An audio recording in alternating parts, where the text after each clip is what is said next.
Siempre presentamos a nuestros amigos de Legal NEA.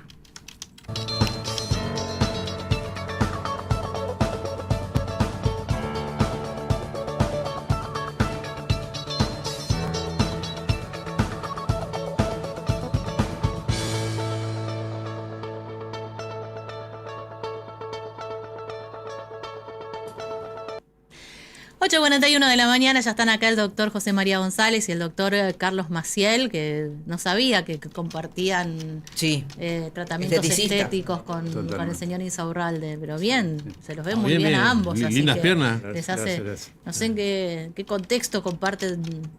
No, compartimos juegan al fútbol, así dicen. El espacio de tratamiento. Sí, mira, muy bien entonces. Las cosas que se entera uno, ¿no? Cuando viene a la radio. Yo tampoco sabía, pero... No, hasta recién no enteramos. Pero está muy bien, da muy buenos resultados. Bueno, ayer saben que hablábamos con... No sé, Nico, si tenés por ahí de LT7 la nota que hicimos con Carlos, un hombre de Mercedes, 34 años. 34 años, que sería una de las víctimas de la vacuna AstraZeneca. Y nos contó un poco cómo cambió su vida después de haberse vacunado con la segunda dosis y mielitis adversa, creo que es el diagnóstico que le dieron, por el cual tiene inmovilizadas de la cintura para abajo sus piernas. Están en silla de ruedas, tiene que usar pañales, no puede trabajar. Y lo que me llamó la atención es que él, cuando empieza con esto, fue, digamos, al mes de haberse vacunado, buscó tratamiento, o sea, buscó que alguien le diga qué le estaba pasando, porque empezaba a sentir mucha debilidad en las piernas, qué estaba pasándole. Llegó hasta aquí, hasta Capital, porque Mercedes no le dio un diagnóstico y la médica automáticamente lo asoció a la vacuna. Es más, él tiene la reclamación administrativa ya desde hace un año. Y a ver, si bien son pocos los casos, no dejan de ser gravísimos los efectos estos no deseados de la vacuna. Exacto, bueno. La verdad que siempre nos toma el tema por sorpresa cuando se presenta el caso cercano, ¿no es cierto? El caso concreto. Lo cierto es que, más allá de la novedad local, se trata de la segunda demanda individual. Es decir, ya hubo una demanda anterior de una chica de Córdoba que tramita en los tribunales de Río Cuarto, precisamente. Pero además de eso hay desde hace 2 años ya tramitando en Buenos Aires 5 acciones colectivas. Recuerden que hablamos de acciones colectivas cuando tenemos el mismo reclamo realizado por varias personas respecto de el mismo demandado, ¿no? Entonces esto que hoy se conoce acá por la vacuna AstraZeneca, en realidad ya hay 5 juicios que tramitan en Cava, en Ciudad Autónoma de Buenos Aires, contra los distintos laboratorios productores de las distintas vacunas, contra el Estado Nacional, respecto de numerosas personas que han aducido o han relacionado determinadas patologías a ser una consecuencia de la aplicación de las vacunas, que por otra parte es una cuestión previsible, digamos, o sea, toda vacuna dentro de un procedimiento normal de fabricación, de investigación y demás, se determinan los márgenes o las posibilidades de afectación. Yo bien decías vos en la nota de Cristina, es decir, lo feo es cuando vos sos aquel 1% o 0,1% que puede pasar, ¿no? Pero bueno, el tema local es la novedad del caso de esto, pero es un tema que ya se viene planteando hace un par de años, ¿no? Esto les pregunto, pues esto estaban diciendo, siempre, incluso cuando uno toma un medicamento o algo, hay como un mínimo porcentaje de algún efecto grave, efecto adverso grave, exacto, ¿no? Muchas veces en los prospectos de los medicamentos dan esa advertencia. Sí, más que las contraindicaciones, dice... Claro, pues la contraindicación es prevenible dentro de todo. Claro, pues sabes. Eso no quita haber posibilidad de reclamos, es decir, que se advierta que una vacuna puede tener un 1%, es un 0, no sé cuánto por ciento de probabilidad de que algunas personas desarrollen un caso grave, teniendo en cuenta una situación de pandemia, teniendo en cuenta que el bien general era que la mayoría se vacune, aún esas personas con ese riesgo, no los deja sin posibilidad de reclamar. El Estado no puede decir, bueno, pero yo perseguí un bien mayor que era frenar la pandemia y bueno, arriesgué a 100 para salvar millones. Sí.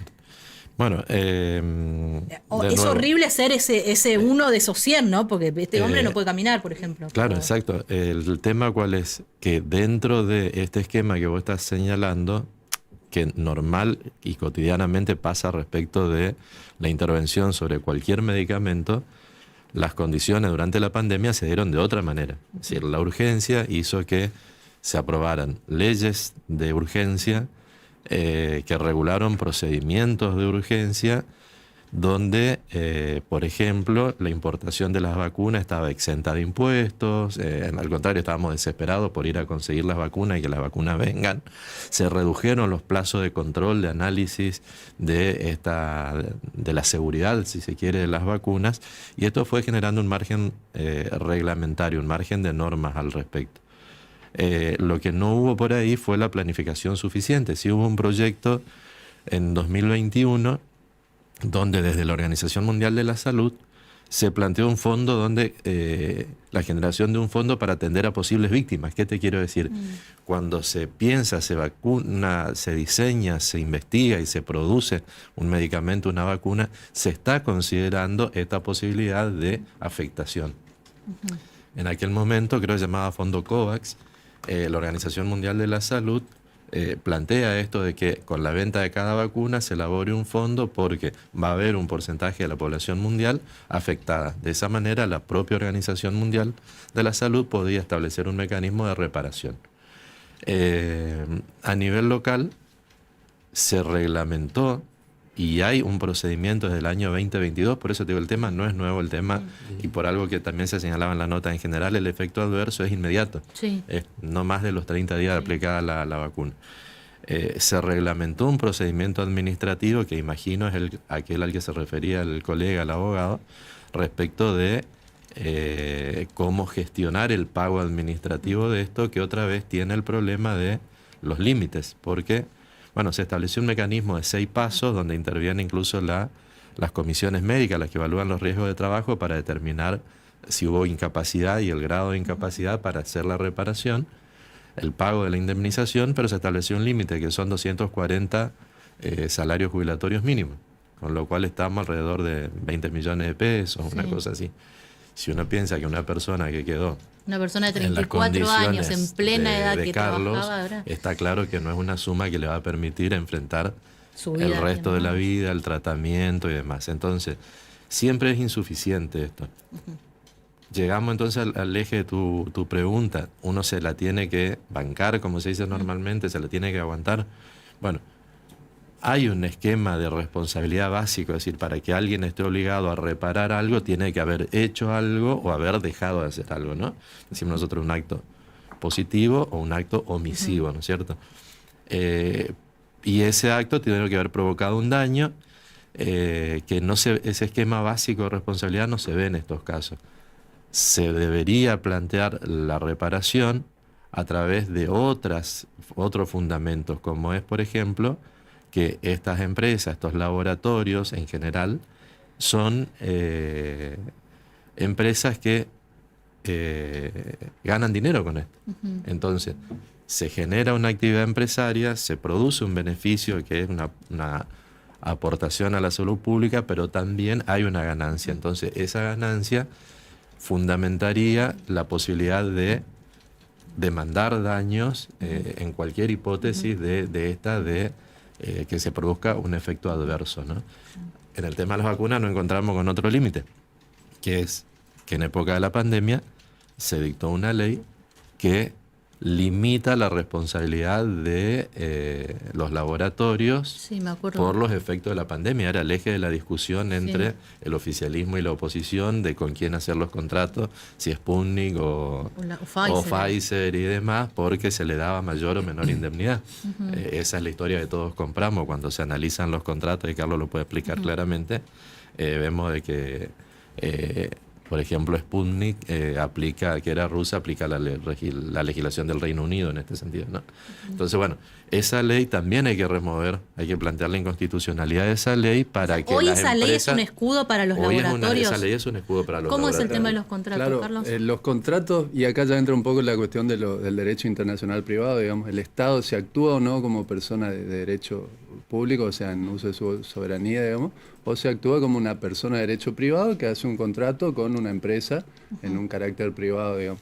Dentro de ese ámbito hay una libertad enorme en torno a la autonomía de la voluntad de las partes, o sea, qué pueden contratar, o sea, qué juzgado va a intervenir, qué órgano judicial de qué estado va a intervenir para resolver ese conflicto, qué leyes se van a aplicar, si se van a aplicar lo que establece el contrato, etcétera. Con respecto a eso, el Estado, como decía José María, dictó una ley, que no fue un decreto, digamos, fue una ley que pasó por el Congreso, que establecía determinadas situaciones con determinados laboratorios. En el caso de AstraZeneca, la cuestión de la inmunidad de esta empresa para responder por cuestiones patrimoniales en daños adversos, digamos, en efectos adversos. Simplificando, por esa ley que está vigente, cuando Argentina compra las vacunas y contrata con AstraZeneca, en este caso, ¿le asegura que no va a haber demandas contra ella? En este caso, contra AstraZeneca, le establece de que se le va a dar como un manto de inmunidad patrimonial para algún tipo de reclamo, ¿no es cierto? Ahora queda en cuestión de las partes, digamos, si hacer la demanda solamente contra el Estado. Bueno, ahí venía la otra pregunta. Yo, imaginemos, soy víctima de AstraZeneca, qué sé yo, no sé. Perdón, ¿este no fue una de las peleas que tuvimos con Pfizer? Que te pedía que vos te hagas cargo de cualquier litigio o responsabilidad civil judicial y que por eso no se había logrado el acuerdo en principio. Bueno. Cuando volvemos a 2020 y a 2021, las discusiones sobre la vacuna era una cuestión de la grieta ideológica argentina, entonces vos suponías que contratando con Sputnik vos eras de izquierda, como el gobierno, el oficialismo de ese entonces, y contratabas con Pfizer, estabas con la derecha. Algunos datos como esta es la que nosotros nos venden todos los días, digamos. Por ejemplo, el contrato con Rusia por Sputnik establece que los conflictos derivados de esa vinculación se van a resolver por las leyes de Inglaterra, ¿sí? Y se van a resolver mediante un arbitraje. También en el exterior, en París en este caso. O sea, nada que ver con Rusia, ni con el socialismo, nada que se le parezca.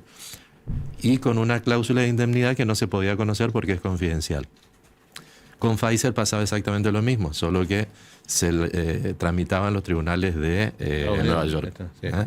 Entonces, esta es una discusión que tiene que ver más bien con la política local, porque los 7 contratos que se firmaron, todos tienen cláusulas parecidas, que son cláusulas de indemnidad, de que uno no pueda reclamar al laboratorio, salvo... Y ahí varían un poquito, salvo hipótesis de mala fe, dolo, deficiencia en la fabricación de la vacuna. Claro, si la fabricaron mal y se aplicó, no habría indemnidad posible.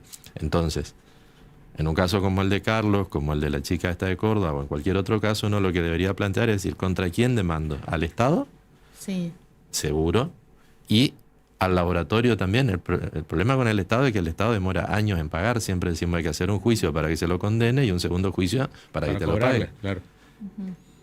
Y la solvencia del Estado siempre va a venir por debajo de la capacidad de pago, digamos. Siempre estamos en emergencia. Ahora, quiero demandar al laboratorio, yo tengo que remover esta ley. Y la manera de sacarla del medio es con un planteo de inconstitucionalidad. No solo complejo que es todo, evaluar también dónde se debe presentar la demanda, qué leyes se van a aplicar para resolver este conflicto, digamos. O sea que es un poco más complejo, pero el margen, digamos, de indemnización es mucho más alto, este límite que tiene el Estado.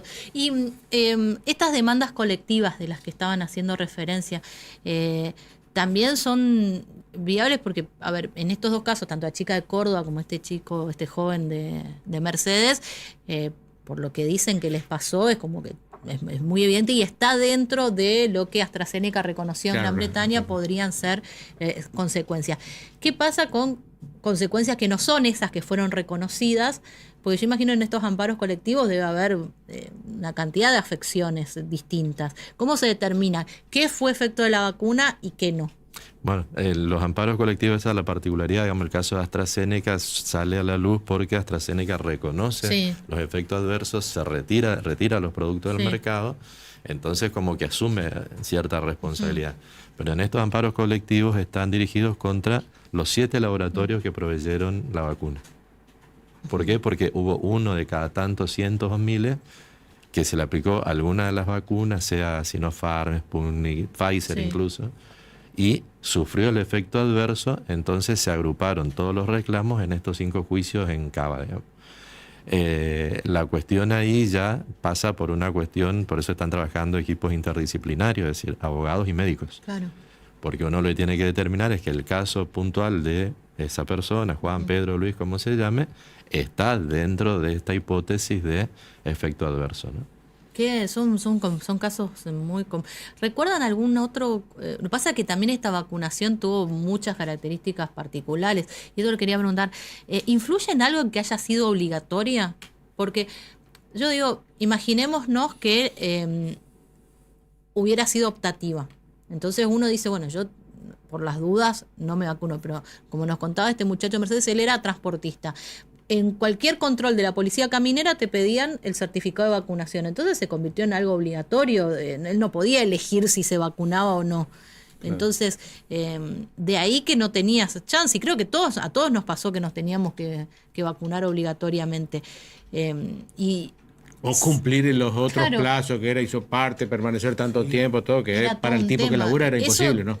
Digamos, ¿gravitan estos reclamos también? Sí, en otros países, por ejemplo, no existía este tipo de obligatoriedad, por lo tanto dejaba vía libre, digamos, para la demanda directamente contra los laboratorios, digamos.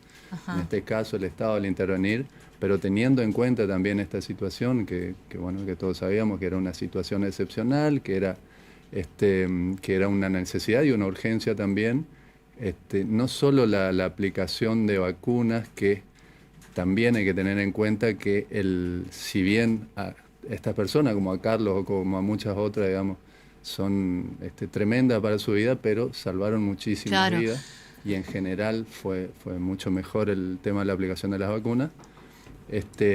Obviamente tiene que ver la cuestión de la obligatoriedad y la responsabilidad que tiene el Estado en varios sentidos, por la aplicación de las vacunas, ¿no es cierto? Pero es que a su vez, estimo yo, hacer la defensa del Estado, digamos. El Estado lo que hizo fue intervenir en defensa de la mayoría. Es fea la ecuación, pero es decir, tengo que proteger a todos y sé que el precio va a ser que alguien va a tener que pagar las consecuencias por la naturaleza propia de la cuestión de las vacunas, ¿no?